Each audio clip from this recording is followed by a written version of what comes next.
Déjà, je vais être aux Jeux Olympiques.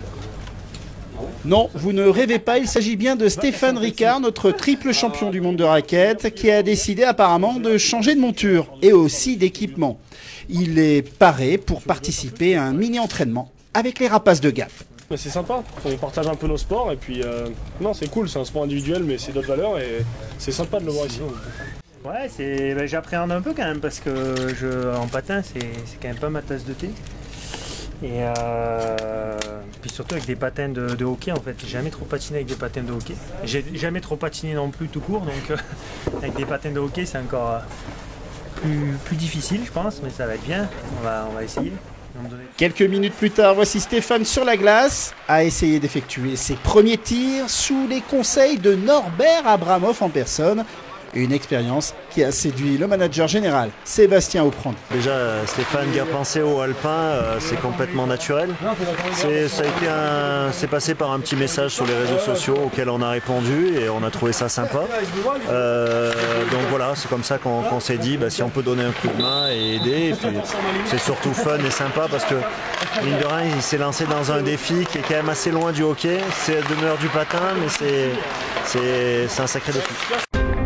Le défi le voici, la Coupe du Monde de triathlon d'hiver au Québec le 24 février prochain. 3 distances parcourues en 3 disciplines différentes. Tout d'abord 5 km de course en raquettes, puis 11 km de patinage de vitesse autour d'un anneau de glace de 400 mètres.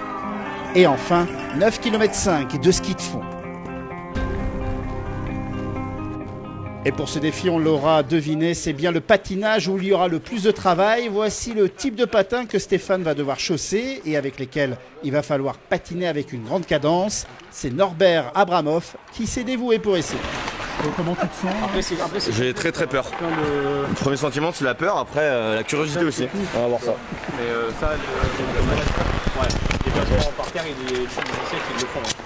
Pareil, tu parles avec les yeux en fait. Le plus important, c'est vraiment savoir voler. Si tu te déplaces sans regarder, ça fait lancer par contre un peu. C'est très très intéressant, très sympa. Mais pas à refaire. J'ai gardé mes patins de hockey quand même. Non, c'est très dur et vraiment, je suis vraiment impressionné. Tu donnes un petit conseil pour Stéphane? Fléchir les genoux. Et je pense que c'est tout. Et lui souhaiter des bonnes chances. Mais j'avoue que je pensais pas que c'était autant compliqué, je pensais pas qu'il allait dire que c'était galère. Donc il va falloir que je m'y mette et que je regarde si la longueur de la lame me permet de patiner. Le but c'est pas forcément d'aller vite, c'est simplement déjà de patiner. Si je prends une longueur de lame plus longue, je vais aller plus vite. Mais si je tombe à chaque virage, c'est pas le but, donc je vais essayer et puis on verra. C'est vrai que je ne me suis pas forcément rendu compte du truc sur le coup. Le patin, c'est vraiment compliqué. J'en ai eu la preuve aujourd'hui. Les rapaces, certains jours, les rapaces ont confirmé. Après, voilà, c'est du changement, c'est casser la routine, c'est se remobiliser pour essayer de progresser dans un domaine. Et finalement, c'est ça que j'aime bien dans la vie, c'est se lancer des défis. Les disciplines traditionnelles, je pense avoir fait le tour, avoir donné le maximum de ce que je pouvais donner. Donc maintenant, je me lance un défi un peu plus fun pour cette fin d'hiver. Voilà, là il y a encore les championnats d'Europe de raquettes et puis ensuite ce sera plutôt fun avant de passer sur la saison de trail.